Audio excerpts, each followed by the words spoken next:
Long before the Portuguese and Spanish explored the Atlantic seas, thousands of Bronze Age tribes were already living in the territory that would later become Portugal and Spain, Galicia.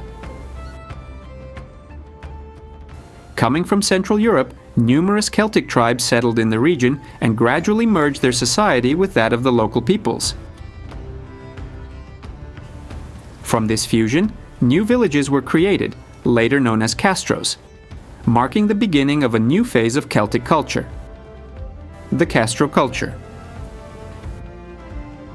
These small fortified communities began to appear nearly 2,800 years ago. They were usually built on hills, peninsulas, or elevated areas, offering both visibility and protection to their inhabitants. It is estimated that thousands of castros were scattered across the region. And as expected, many were in constant conflict with one another, or had to deal with opportunistic raiders and invaders.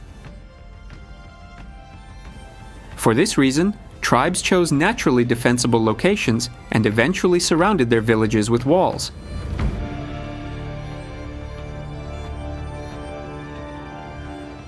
Aside from occasional conflicts, life in these settlements was typical of small rural communities, with groups of dozens or even hundreds of people. Each village housed several families who worked together to produce food, tools, and everyday items. Houses were generally circular, built with stone walls and covered with thatched or wooden roofs. This rounded shape became a hallmark of Celtic peoples, who developed this style due to the cold climate and strong winds of their original homelands in Europe. Inside, there was usually a central hearth used for cooking and heating during winter, along with basic household items and agricultural tools. Families slept on animal skins laid on the ground, or in some cases, on stone benches built along the walls and covered with straw or hides. To survive, the inhabitants cultivated rye, barley, wheat, and vegetables, while also raising cattle, pigs, and chickens. Many castros had workshops where tools and weapons were produced. The culture of these tribes developed over many centuries, remaining largely unchanged until everything began to shift. Around 100 BD, the Romans arrived in the region, encountering a landscape filled with small fortified settlements. It was at this point that the Romans began referring to the region as Galicia and the settlements as castros, meaning military camp in Latin. The Roman Empire sought to control not only the territory of these communities, but also the region's mineral resources, especially gold and iron. For decades, resistance continued, but over time, many castros were, according to Roman accounts, pacified and absorbed into the empire. Rome then imposed new laws and a new way of life.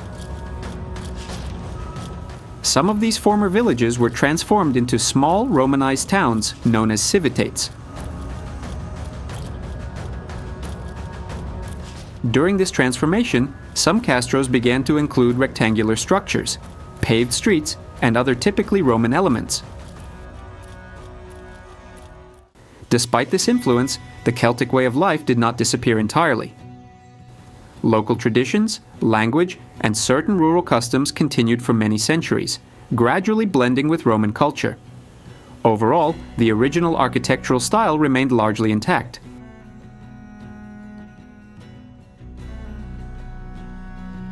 The Romans were not particularly interested in building cities or monuments on these small hilltop settlements, but rather in exploiting the region's natural resources, often using local populations as labor. In most castros, Rome imposed its culture more than its architecture.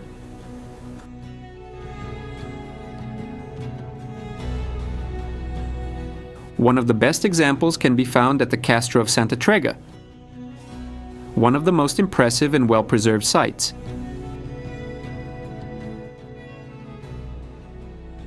It is located at the top of Mount Santa Trega, overlooking the river and the Atlantic Ocean. This strategic position allowed for both defense and observation of movement along the coast and surrounding lowlands. The archaeological site contains hundreds of structures from ancient houses spread across the hillside. This community lived from cereal cultivation, animal husbandry, including cattle, pigs, and chickens, and also consumed large amounts of fish due to its proximity to both river and sea. Additionally, its elevated position made it easier to trade with other peoples traveling along maritime routes. While the ocean served as a source of trade for some, for others it acted as a natural defense. The Castro of Baronia, built on a small rocky peninsula about 2,400 years ago, is considered one of the most picturesque in Galicia, precisely because of its isolated location, surrounded by the sea on nearly all sides. The site consists of around 20 circular and oval houses, protected by the ocean at the back and by cleverly designed defensive walls at the front. The wall to the left of the entrance was built high, wide and solid, rising above smooth rock surfaces, making any attempt at invasion from that side nearly impossible. On the right, the wall was double-layered with a ditch dug between them. Even so, burned arrowheads were found within this trench, indicating that attempts were made to invade the small settlement.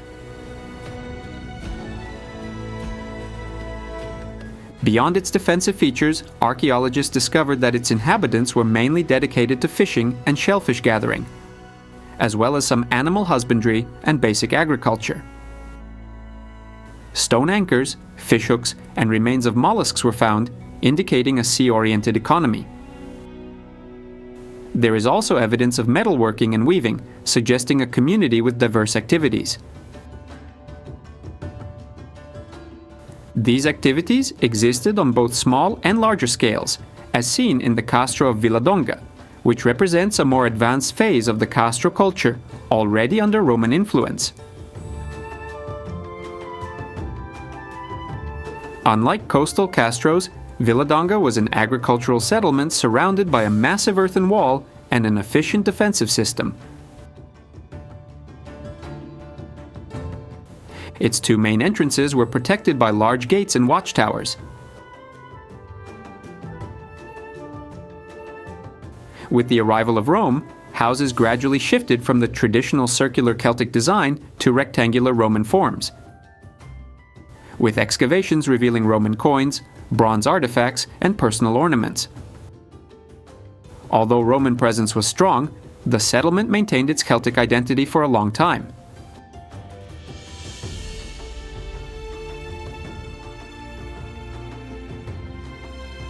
However, this was not the case everywhere. Some sites were completely restructured by the Romans. The Castro of San Cibrao de Las is one of the largest and most enigmatic fortified settlements in Galicia. Surrounded by two massive outer walls and a third inner wall at the top, it was built in different phases, revealing the transition between the Celtic and Roman worlds. The oldest core was located at the highest point, serving as a refuge and residence for prominent families, while the main entrance area concentrated commercial activity. The rest of the space included homes, storage areas, and shelters for animals. This is one of the castros that shows the strongest degree of Romanization in the region, functioning as a major administrative center with long, straight streets and rectangular buildings. Today, only about 30% of the site has been excavated. The rest remains buried beneath layers of sediment, still hiding hundreds of structures.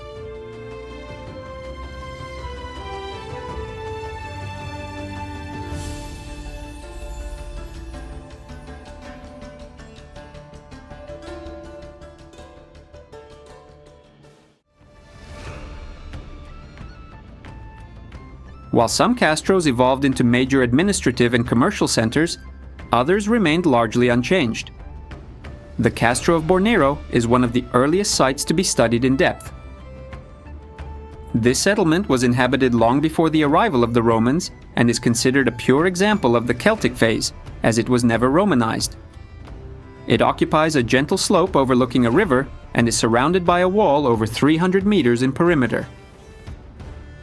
Inside, more than 50 house foundations have been identified. Excavations uncovered granite grinding stones used to process grains, ceramics decorated with geometric patterns, and bronze objects such as bracelets and buckles. Due to the large number of castros in the region, Rome may have chosen not to invest resources in smaller or less economically valuable settlements. As a result, Bornero is considered a kind of archaeological reserve of the Celtic world. Other castros were not as fortunate. The Civitas of Armea is one of the clearest examples of how a Celtic settlement was transformed into a true Roman town.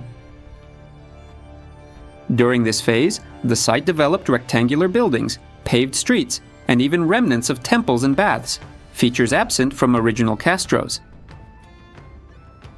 It became a small center likely connected to agricultural and mineral production.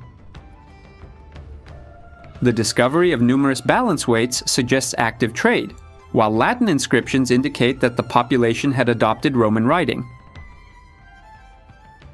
Today, Armea is one of the most studied archaeological areas in Galicia, with ongoing excavations continuing to reveal how castro culture evolved under Roman influence.